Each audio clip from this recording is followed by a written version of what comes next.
तो hello guys, welcome to free hit six. भाई आज जो मैच हुआ, हैदराबाद का नाम तो नहीं बदनाम है।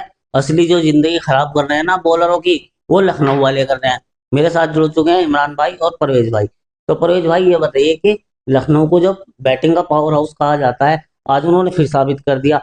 आप क्या कहना चाहोगे लखनऊ की बैटिंग के बारे में? देखो आसिफ भाई, अगर बैटिंग की बात की जाए लखनऊ की तो बहुत ही शानदार बैटिंग रही है आज की। अगर देखा जाए तो पावर प्ले में उन्होंने फिर वही काम किया जो पहले से करते हुए आ रहे थे। उन्होंने पावर प्ले अपने नाम किया और एडन मार्करम और मिचेल मार्श ने एक तूफानी बैटिंग करी जो अपने स्कोर को हालांकि 10 ओवर में 100 रन तक ले गए थे। 99 रन पर उनका पहला विकेट गिरा। उसके बाद आए निकोलस पूरन और निकोलस पूरन ने एक ऐसी पारी खेली अजीबोगरीब जो देखकर सब हैरत अंगेज रह गए कि पूरन ने आकर क्या किया, जो स्कोर को इतनी आगे तक ले गए। और सबसे मेन चीज़ है आज मिचेल मार्श जो सबसे मेन है वापसी की, उन्होंने अपनी स्कोर को आगे तक लेकर गए और बहुत अच्छी बैटिंग की है मिचेल मार्श ने।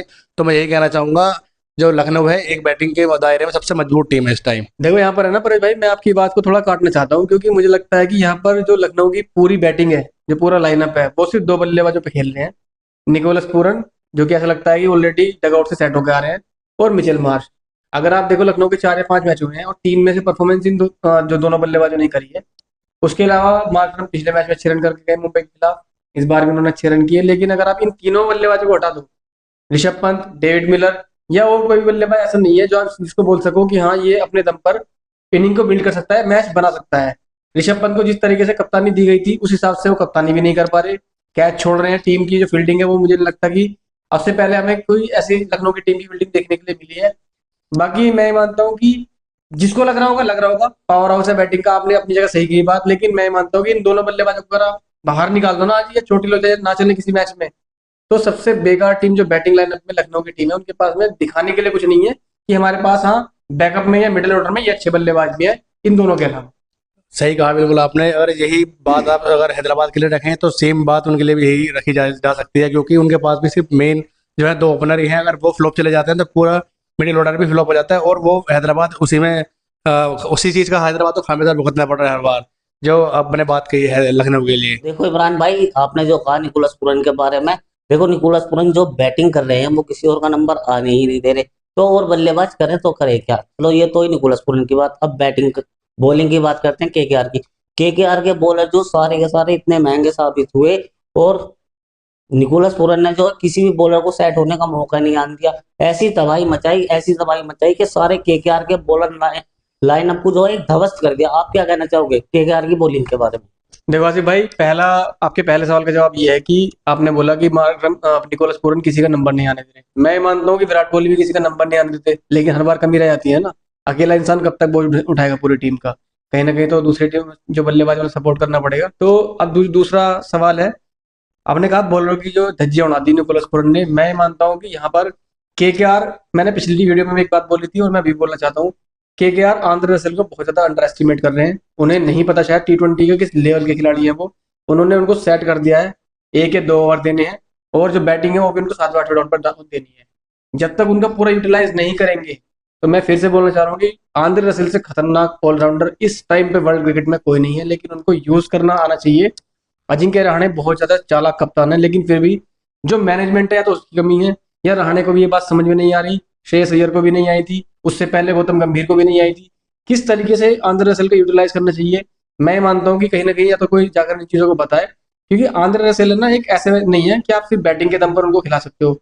आप देखो कभी भी जब जरूरत पड़ती है ना, वो आते हैं बॉलिंग में विकेट निकाल के दे जाते हैं, पार्टनरशिप तोड़ के जाते हैं। अगर ऐसा बल्लेबाज आपकी टीम में हो, और सेम यही चीज मैं फिलिप्स के बारे में बोलता हूँ, ग्लेन फिलिप्स का मैदान पर मौजूद होना ही दूसरी टीम के लिए घबराने वाली बात है, और सेम चीज आंद्रे रसेल के लिए भी है।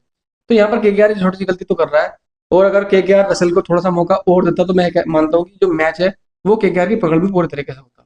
देखो मेरा मानना तो ये है, अगर आप देखो केकेआर की बॉलिंग में कोई कमी नहीं है। जो वहाँ की पीछे विकेट है वो एक ऐसे विकेट है जहाँ पर आप भी जाओगे तो आप छक्के चौके लगा सकते हो। एक तो ग्राउंड बहुत छोटा है और सबसे मेन चीज विकेट ऐसी बना रखी है। कोलकाता ईडन गार्डन की जो विकेट है बहुत खतरनाक विकेट है। अगर आप चाहो तो कितने भी रन बना सकते हो, वहाँ 300 रन भी बना सकते हैं। इतनी अच्छी विकेट बना रखी है बैटिंग के लिए।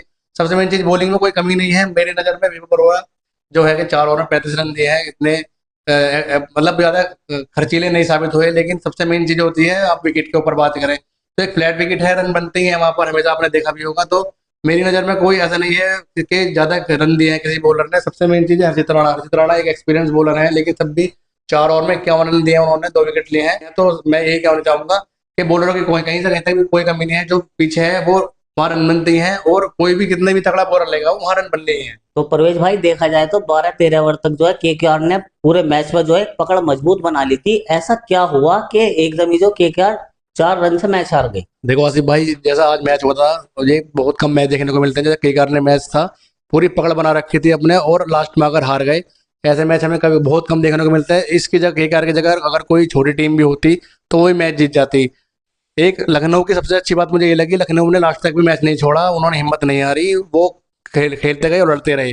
सबसे मेन चीज़ ये हुई केकेआर के साथ, उनको लगा कि हम मैच अब जीत गए हैं, और उन्होंने किसी प्लेयर ने भी लास्ट में आके अपनी जिम्मेदारी नहीं समझी। 162 रन पे तीसरा विकेट गिरा था 13 ओवर में, उसके बाद में लगातार 5 विकेट गिरे 23 रन के अंदर, जो कि लखनऊ केकेआर को उसका खामियाजा भुगतना पड़ा, और मैच से बहुत ज़्यादा पीछे हो गए थे। हालांकि रिंकू सिंह ने आकर बहुत अच्छे हिट लगाए, लेकिन वो भी अपनी टीम को जीत नहीं दिला पाए। तो मैं यही कहना चाहूंगा, केकेआर को अपनी बैटिंग में नीचे के मिडिल ऑर्डर पर काम करना पड़ेगा। हालांकि बैटिंग ऑर्डर बहुत लंबा है, लेकिन फिर भी काम नहीं कर पाई अपना। देखो यहाँ पर है ना आसिफ भाई, एक जो इंटेंट था, मुझे लगता है कि केकेआर की टीम थोड़ा सा ओवर कॉन्फिडेंस में आ गई कि अब तो मैच हम जीत चुके हैं। और जो पहले मैं बात कर लेता हूँ बैटिंग की, जिस तरीके से ओपनिंग है उनकी से कोई शिकायत नहीं कर सकता, क्योंकि उनका मेन काम ये है कि आप जाओ और मार के आओ, चाहे विकेट फेंको या रन बना के आओ। नारायण और क्विंटन डे वोक दोनों ही ऐसे बल्लेबाज हैं। बाकी मैं सबसे ज्यादा इंप्रेस हुआ हूँ पूरे टूर्नामेंट में अजिंक्य रहाणे से। इस आईपीएल के सबसे ज्यादा सस्ते कप्तान है, जिनको सबसे कम पैसे मिले हैं, लेकिन जिस तरीके की बैटिंग वो कर रहे हैं पिछले 2 साल से, ऐसा लगता है कि वो इंडिया की टीम में आने के लिए सबसे ज्यादा दावेदार है। और जो शॉट वो खेलते हैं, हमने अब से पहले कभी खेलते हुए देखा भी नहीं है अजिंक्य रहाणे को। टीम ने लगभग 13 ओवर में 160-62 रन बना लिए थे। बहुत तगड़ी जो बैटिंग थी चल रही थी। तो कहीं ना कहीं और कॉन्फिडेंस में आ गए कि अब तो मैच जीतने वाले हैं। उसके बाद से एकदम से 19 गेंदों में उन्होंने 23 में 5 विकेट दिए। जो निचले बल्लेबाज थे रमनदीप सिंह और आपका अंकित रघुवंशी, वो उस सिचुएशन को समझ नहीं पाए, जल्दी जल्दी में आउट हो गए। यहाँ पर या तो रिंकू सिंह का डाउन ऊपर करना था, जिस तरीके की सिचुएशन थी, बैटिंग की डिमांड थी कि यहाँ रन तेज बनाने पड़ेंगे। और मैं फिर से वही बोलना चाहूंगा कि जब तक ये आंध्र प्रदेश को ऊपर मौका नहीं देंगे, तो कहीं ना कहीं उस चीज को ये लैग करते रहेंगे उस चीज पे कि अगर आपको, मैं मानता हूँ देखो आंध्र प्रदेश सिर्फ ऐसा बल्लेबाज नहीं है कि जाके हिट मार देगा, वो इनिंग बड़ी इनिंग खेलता है और इनिंग बिल्ड करनी उसको आती है। तो ये थोड़ा सा जो एक कमी रही है वो ये रही है कि इनको एक जो निचला बल्लेबाज था उसके साथ मिलना चाहिए था। बाकी अगर आप देखो सिर्फ लास्ट गेंद में छक्का लगने के बाद में सिर्फ 4 रन से आ रहे हैं, तो 1-2 गेंद फालतू होती है, मौका मिलता तो केकेआर मैच तो जीत गई थी। तो परवेज भाई देखा जाए तो 238 का टारगेट होता है जो, और बॉलिंग जो है दोनों ही, फिर तो सीधी सी बात है पिटनी है, तो बॉलिंग तो लगभग हमें दोनों टीम की सेम ही देखने को मिली। और जो मुझे इस मैच में फिर से इम्प्रेस किया है वो राठी ने किया है। पिछले मैच में भी उन्होंने बहुत अच्छी बॉलिंग की थी और इस मैच में भी। आप क्या कहना चाहोगे वैसे लखनऊ सुपर जायंट्स की पूरी बॉलिंग लाइनअप के बारे में? देखो आसिफ भाई, आपने बहुत अच्छी बात कही है कि दोनों तरफ से 3 रन बने हैं, तो बॉलिंग तो किसी की भी अच्छी नहीं हुई है। हालांकि आपने बहुत बढ़िया बात कही। सबसे मेन चीज़ है दिग्विजय सिंह राठी। मैंने ऐसा प्लेयर अपनी जिंदगी में पहली बार देखा है जो 30 लाख में खरीदा गया है, और दोनों बार अपनी मैच की फीस कटवाई है। हालांकि 30 लाख रुपए उन्होंने वहीं बराबर कर दिए अपने। तो बहुत ही अच्छी बॉलिंग कर रहे हैं इस पूरे टूर्नामेंट में, और अपनी छाप छोड़कर जाएंगे।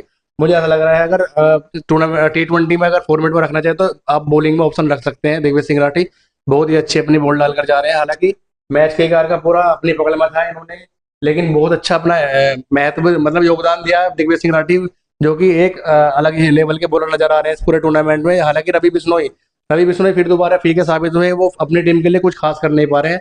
तो मैं यही कहना चाहूंगा कि बॉलिंग में कहीं ना कहीं जान डाली है तो दिग्विजय सिंह राठी ने डाली है। देखो यहाँ पर है ना, एक सबसे बड़ी बात यह है कि बात ये नहीं होती है आप कितने रुपए में खरीदे गए हो। जो उस बंदे का एक माइंड सेट है ना, वो ये है कि मैं ग्राउंड में आ गया हूँ और अब मैं सबको देख लूंगा। भले ही उसे ज्यादा विकेट ना मिलने हो, लेकिन वो जिस तरीके की टाइट बॉलिंग कर रहा है ना, मैं मानता हूँ कि अच्छे अच्छे जो बल्लेबाज है उसने उनको बांध के रखा है। आज उसकी बॉलिंग पर ऋषभ पंत ने कैच भी छोड़ा।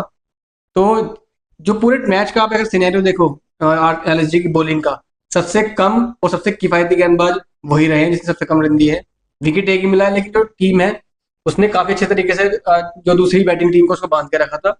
और जो उसकी इंटेंट है वो ये है कि अगर मैं, मेरे हाथ में बॉलिंग है, तो मैं सबको देख लूंगा, चाहे कितने बड़ा बल्लेबाज क्यों ना हो। क्योंकि यहाँ पर जब एक होता है ना कि बॉलर के दिमाग में ये बात आ जाती है कि मैं सामने खड़ा हूँ, आप मार के दिखाओ मुझे, खासतौर पे ऐसे लंबे हाइट के स्पिनर पे। तो जो उनकी वेरिएशन है वो भी काफी अच्छी है।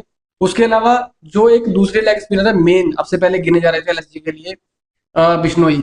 बिश्नोई को तो मुझे ये लगता है, ये समझ में नहीं आ रहा कि मैं इस टीम में हूँ भी या नहीं भी, या मेरा रोल क्या है असल में। जब तक आप कप्तान उसको खुद जाके कॉन्फिडेंस नहीं देगा ना कि आप इस टीम के फ्रंटलाइन स्पिनर हो, आपको वो चीज़ दिखानी पड़ेंगी। आप सीनियर बॉलर हो, दिनेश राठी के कंपेयर में सीनियर बॉलर ही हैं, तो जब तक उन्हें ये पता नहीं लगेगा मेरा रोल क्या है और मुझे करना क्या है टीम में, तो मुझे लगता है कि कम से कम वो परफॉर्मेंस करने के लिए मतलब तैयार होंगे नहीं। तो उनका माइंडसेट है वो मेकअप करेगा नहीं इस तरीके से कि मुझे दूसरी टीम के खिलाफ में कैसी बॉलिंग करनी है। देखो अगर हम इसी मैच की बात करें तो अगर केकेआर की तरफ से देखो तो सीनियर बॉलर थे वरुण चक्रवर्ती और सुनील नारायण, जो बहुत ही अहम बॉलर हैं अपने टीम के लिए, उनको भी पीछे छोड़ दिया है दिग्विजय सिंह राठी ने बॉलिंग में अगर देखा जाए तो।